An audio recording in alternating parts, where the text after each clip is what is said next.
इस चुनाव में अपना वोट सिर्फ सोनिया जी को नहीं, अपने देश को दीजिए। देश की एकता, देश की मजबूती और देश के भविष्य को बनाने के लिए दीजिए। ये आशा और ये उम्मीद लेकर आई हूं मैं। सोनिया जी ने भेजा है, उनको देश भर में भ्रमण करना है। आपने इंतजार किया, इसके लिए आपको बहुत बहुत धन्यवाद। जय हिंद। और फिर आया साल 2019, जब यूपी की राजनीति के लिए प्रियंका गांधी की औपचारिक एंट्री हुई और उन्हें कांग्रेस का महासचिव बनाया गया और पूर्वी उत्तर प्रदेश का प्रभारी बनाकर चुनाव जिताने की जिम्मेदारी दी गई। हालांकि 2019 में प्रियंका को जिन 41 लोकसभा सीटों का प्रभार मिला था, वहां सिर्फ एक सीट पर जीत मिली और वो भी रायबरेली। गांधी परिवार का गढ़ रही सीट अमेठी भी कांग्रेस हार गई थी।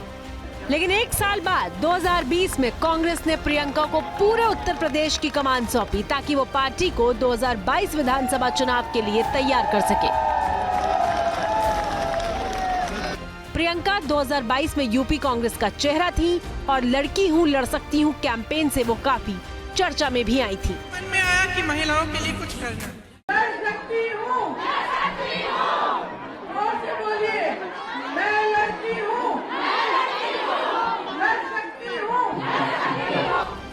हालांकि यूपी विधानसभा चुनाव में कांग्रेस ने सिर्फ 2 सीटें ही जीती थीं और फिर आया साल 2024, जब प्रियंका गांधी ने रायबरेली और अमेठी में प्रचार की जिम्मेदारी संभाली। इसका मैं दिल से धन्यवाद करता हूं कि जब मैं देश में कैंपेनिंग कर रहा हूं, चुनाव लड़ रहा हूं, तो ये यहाँ मेरे लिए, मेरी मदद के लिए यहाँ अपना खून पसीना पूरा आपको दे रही है। दिल से बहुत बहुत धन्यवाद। एक कांग्रेस कार्यकर्ता केएल शर्मा को मैदान में उतारकर उनकी जीत को सुनिश्चित करना आसान नहीं था और अमेठी रायबरेली की जीत से प्रियंका ने खुद को साबित करने का काम किया है। प्रियंका जी 20 साल से राजनीति में, सक्रिय राजनीति में चुनाव प्रचार देख रही हैं, कांग्रेस की महासचिव भी रही हैं, जनरल सेक्रेटरी इंचार्ज भी उत्तर प्रदेश की रही। हालांकि उस दौरान 2022 में उनकी परफॉर्मेंस अच्छी नहीं रही, लेकिन वो लगातार चुनाव प्रचार करती रहीं और ऐसा माना जाता है, ऐसा लगता है कि उनका लोगों से कनेक्ट है।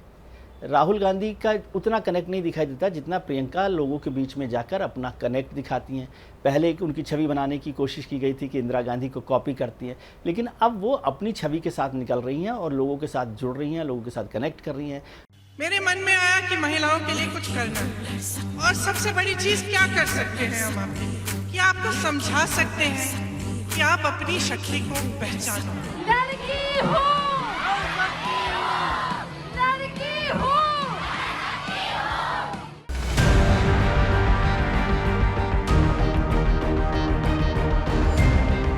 प्रियंका को रायबरेली सीट क्यों नहीं मिली, ये सवाल इसलिए पूछा जा रहा है क्योंकि राजनीतिक मंच पर प्रियंका ने जितना भी वक्त गुजारा है उसमें उनका सबसे लंबा रिश्ता उत्तर प्रदेश से ही रहा है और विरोधी भी इसीलिए इस बात को मुद्दा बना रहे हैं।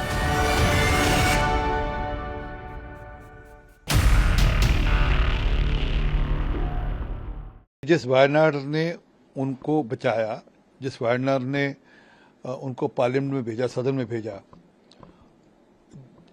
अमेठी हारने के बाद उस वायनाड को वे छोड़ रहे हैं।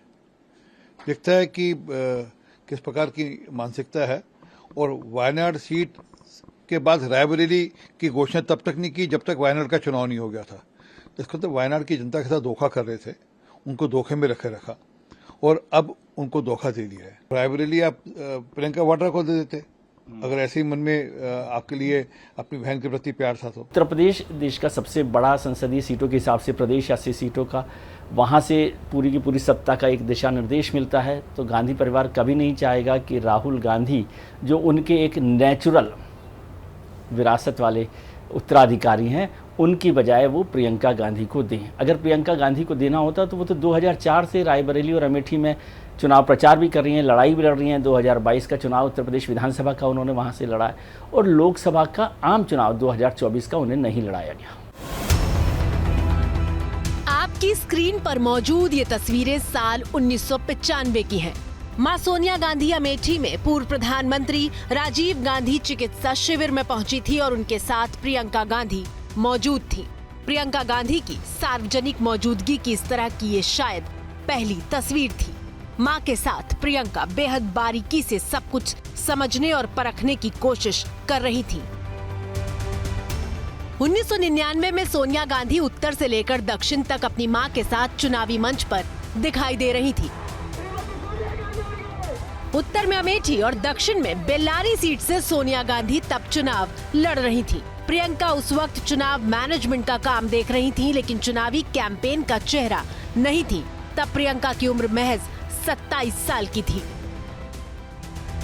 1999 के बाद प्रियंका फिर राजनीति से गायब हो गई और 5 साल बाद साल 2004 के लोकसभा चुनाव में प्रियंका सक्रिय रूप से प्रचार करती देखी गई।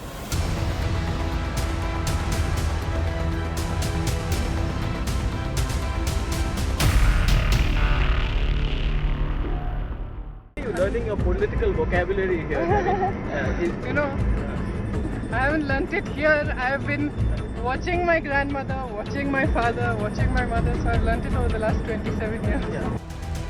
2004 में राहुल गांधी जब अपना पहला चुनाव लड़ने जा रहे थे और अमेठी लोकसभा सीट के लिए नामांकन भर रहे थे, तब मां सोनिया के साथ प्रियंका भी मौजूद थी।